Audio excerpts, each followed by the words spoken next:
আজ ফের রাজ্যে আসছেন কেন্দ্রীয় স্বরাষ্ট্রমন্ত্রী অমিত শাহ। তিনি ফের এই বাংলায় আসছেন। আজ রাত 8টা নাগাদ কলকাতা বিমানবন্দরে তিনি পৌঁছচ্ছেন। বিজেপির সর্বভারতীয় সভাপতির পর রাজ্যে আসছেন কেন্দ্রীয় স্বরাষ্ট্রমন্ত্রী। আগামী দুদিন উত্তর ও দক্ষিণবঙ্গে বিজেপির জোড়া সভা রয়েছে। সেই জোড়া সভায় যোগ দেবেন কেন্দ্রীয় স্বরাষ্ট্রমন্ত্রী অমিত শাহ।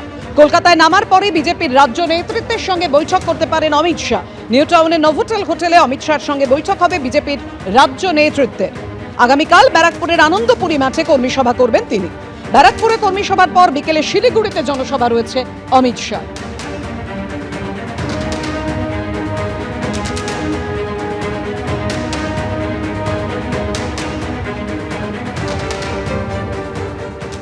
ভবিষ্যতে এমন ব্যবস্থা করব যাতে অনুপ্রবেশকারীরা ভেতরে ঢুকতে না পারে, সীমান্ত পেরিয়ে যাতে ঢুকতে না পারে তেমন ব্যবস্থাই করা হবে। যারা ঢুকবে তাদেরকে খুঁজে বের করা হবে। পশ্চিমবঙ্গ আসার আগে অসমের ডিব্রুগড়ের জনসভা থেকে এভাবেই হুঙ্কার দিয়েছেন অমিত শাহ, কেন্দ্রীয় স্বরাষ্ট্রমন্ত্রী।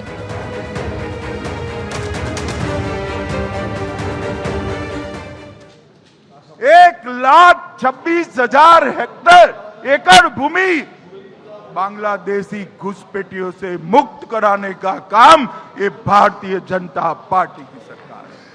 और मैं आज असम की दूसरी राजधानी की भूमि पर वादा कर कर जाता हूं, हेमंत जी के नेतृत्व में यहां पर तीसरी बार भाजपा सरकार बना दो, एक एक घुसपैठियों को चुन चुन कर असम के बाहर हम निकालेंगे। ये घुसपैठिया किसी भी तरह से असम और देश का भला नहीं कर सकते। हमारे सीमित संसाधन हैं, हमारे गरीबों का अधिकार घुसपैठिया छीनते हैं, हमारे डेमोग्राफी को बदल रहे हैं और देश की सुरक्षा के साथ भी वो लोग कॉम्प्रोमाइज करते हैं। রাজ্যে আসছেন কেন্দ্রীয় স্বরাষ্ট্রমন্ত্রী অমিত শাহ। কি বলেছেন ফেরাদ হাকিম, অধীর রঞ্জন চৌধুরী বা কি বললেন পরপর? অমিত শাহ আসছে না মনে হয় বাংলায় গব্বর সিং আসছে। কি এমন এত ভয় পাবার কি? বাঙালি ভয় পেতে পারে না, বাঙালি মাথা নিচু করতে জানে না। এবং এই অগণতান্ত্রিক এসআইআর এর বিরুদ্ধে বাঙালি গর্জে উঠবে যদি একটাও জেনুইন ভোটারকে বাদ দেওয়ার পরিকল্পনা। সহিষ্ণুতার পথে চলি মানে আমরা দুর্বল নই। অমিত শাহ আসবেন যাবেন, কিছু যায় আসে না। ফন্দি করবেন, টিকবে না ফন্দি। কোন ফন্দি বাংলায় টিকবে না।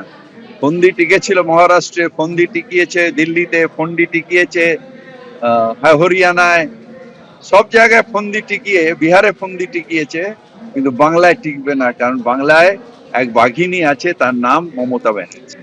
একটা রাজনৈতিক দল তাদের নিজস্ব কতগুলো কর্মসূচি থাকে, তাদের নিজস্ব কতগুলো কৌশল থাকে। পশ্চিমবঙ্গে আগে যখন নির্বাচন হয়েছে তখনও নরেন্দ্র মোদী এসছে, অমিত শাহ এসছে, তাবর তাবর নেতারা এসছে, এখনো আসবে, আগামী দিনে বেশি আসবে। তারা ভোট করবে, তাদের দখল করতে চাইছে, ফলে তারা তার ঘরে বসে থাকবে না।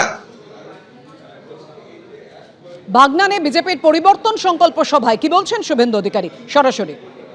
পরিবর্তন সংকল্প যাত্রা নানাবিধ কর্মসূচির মধ্য দিয়ে আপনাদের অর্থাৎ বাংলার জনগণকে জাগরণের কাজ করে চলেছি।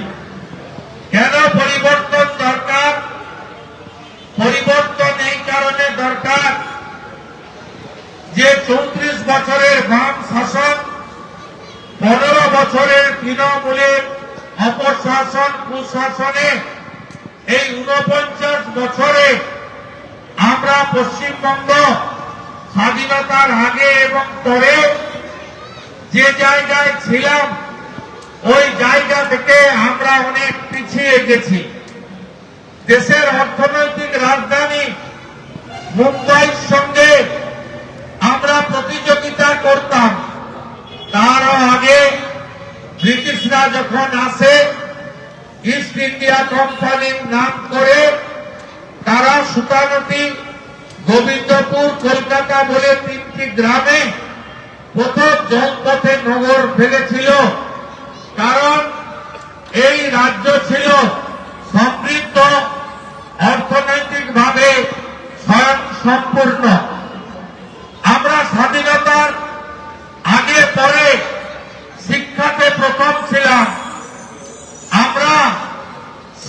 প্রথম ছিলাম।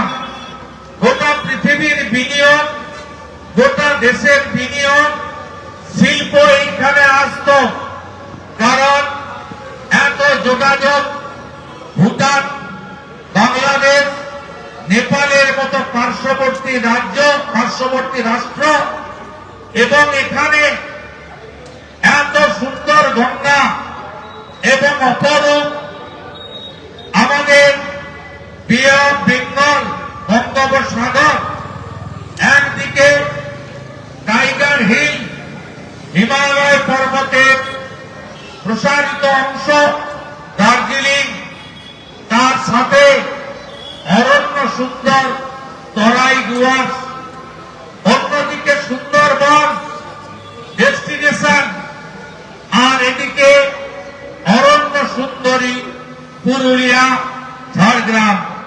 বাঁকুড়ায় বিজেপি কর্মীর দাদাকে খুনের অভিযোগ, প্রতিবাদে বিক্ষোভ। সেই ছবি রাখবো আপনাদের সামনে। দুই তৃণমূল কর্মীর বিরুদ্ধে বিজেপি কর্মীর দাদাকে পিটিয়ে খুনের অভিযোগ উঠেছে। বাঁকুড়া পুলিশ সুপারের অফিসের সামনে ধর্নায় বিজেপি সাংসদ সৌমিত্র খাঁ।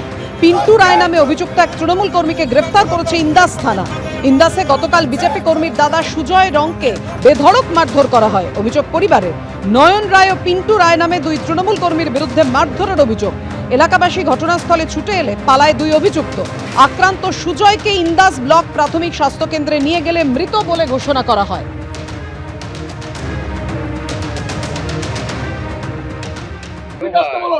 এসপি কি এমন হলো ওটা যে এসপি ফোন ধরবে না আমাদের? এসপি হলো নাকি? এসপি হলো? আমরা মেম্বার অফ পার্লামেন্ট, আমরা জনপ্রতিনিধি রাইটস আছে। এসপি শুধু তৃণমূলের চামচাগিরি করছে। ভেবেছিলাম ভদ্রলোক, আসানসোলের ছেলে ভদ্রলোক হবে, একটা অমানুষ দেখছি। চারবার এই যে আগে একটা মার্ডার হয়েছিল, ফোন করেছিলাম ধরেনি, আজকে মার্ডার হয়েছে, ফোন করেছি ধরেনি। পোস্টমর্টম পর্যন্ত করতে দেখছি না, এখনো পোস্টমর্টম পর্যন্ত করতে দিচ্ছে না। এসপি নিজেকে বাহাদুর ভাবে।